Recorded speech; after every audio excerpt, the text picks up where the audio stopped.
Delhi blast के बाद जो पकड़ दकड़ शुरू हुई, हमारी पार्टी का मौक़िफ़ ये है, हम इन्वेस्टिगेशन के खिलाफ। यहाँ पर हर एक इंसान को इस शक के दायरे में लाया गया, जबकि हमारा मानना ये है जब आप इन्वेस्टिगेशन करते हो तो इन्वेस्टिगेशन से आप जिस इंसान से इन्वेस्टिगेट करते हो वो आपके लिए एक मददगार साबित हो सकता है, आपको इंफॉर्मेशन दे सकता है। उनका यहाँ पर घर था कहीं पर। हमारा ये मानना है कि कोई भी माँ बाप अपने बच्चे को कभी भी नहीं चाहेगा कि वो इस राह पर चला जाए जो गलत है। इन्वेस्टिगेशन का दौर चला तो एक अंधाधुंध पकड़ दकड़ का माहौल बना, और वहां पर जितने भी हमारे बच्चे बाकी रियासतों में पढ़ रहे थे या हमारे ताजर जो वहां पर काम कर रहे थे, उन पर एक खौफ सा तारी हो गया। उनकी वेरिफिकेशंस हो गई, उनकी प्रोफाइलिंग हो गई, उनको तंग किया गया।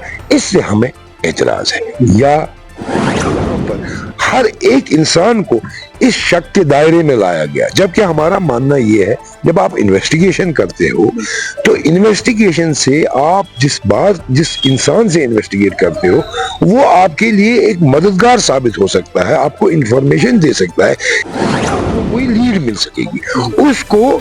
एक उसी हैसियत से उसके साथ डील करना है, न कि उसके साथ इस तरीके से डील करना है कि जो हम एक मुल्जिम के साथ करते हैं या एक मुजरिम के साथ करते हैं। वही बात अगर हम बीजेपी की बात करें तो बीजेपी का कहना है कि पीडीपी जो है वो सपोर्ट करती है व्हाट कॉलर टेररिज्म को। यहाँ पर कभी आपने देखा होगा, आप हमारे पार्टी का मैनिफेस्टो देखिए, किसी भी लीडर की स्पीच देखिए, हमने हमेशा टेररिज्म को डिनाउंस किया है। लेकिन जैसे मैंने अभी आपको बोला, हमारा एतराज कुछ अलग चीजों से है। फिर मसलन हमारे वो डॉक्टर क्या थे, वो उमर जिनने ये ब्लास्ट किया है, तो उनका यहाँ पर घर था कहीं पर। हमारा ये मानना है कि कोई भी माँ बाप अपने बच्चे को कभी भी नहीं चाहेगा कि वो इस राह पर चला जाए जो गलत है। कौन माँ बाप अपने बच्चों को ड्रग्स की लत में जाने के लिए खुश होगा? इसी तरह टेररिज्म की राह पे कौन माँ बाप अपने बच्चों को विलिंग होगा कि ये टेररिज्म की राह पर चले? तो माँ बाप का हमेशा ये होता है कि हमारा बच्चा जो है सही ट्रैक पर चले और अपने लिए भी और अपनी फैमिली के लिए भी जो है आराम बने। लेकिन जब उसी माँ बाप जो उस घर में रह रहे हैं, उसी उम्र के माँ बाप का घर उड़ाया जाता है, तो इससे हमें एतराज है। क्योंकि हमें यकीन है कि अगर उमर ने ये काम किया उसका जिम्मेदार वो खुद है, उसके माँ बाप नहीं है। अगर उसके माँ बाप को भनक भी पड़ी होती कि ये इस रास्ते पर चल रहा है, वो हद्दुल इम्कान कोशिश करते कि वो ये राह छोड़े।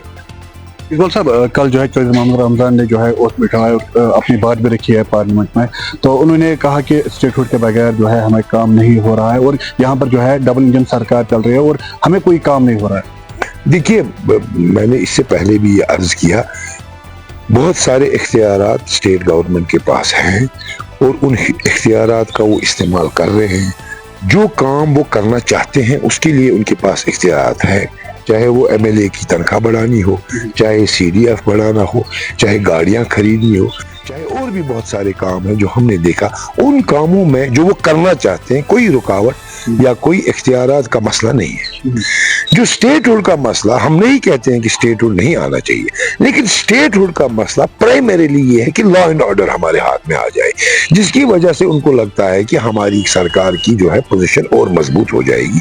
इस वजह से जब से वो हुकूमत में आए हैं तब से वो यही स्टेटहुड की बात कर रहे हैं। तो अगर चौधरी रमजान साहब ने वहाँ राज्यसभा में भी स्टेटहुड की बात की है तो गालिबन इसी हवाले से की है क्योंकि उनकी पार्टी पिछले 1 साल से यही मांग रही है ताकि लॉ एंड ऑर्डर जो है वो उनके कंट्रोल में आ जाए और वो और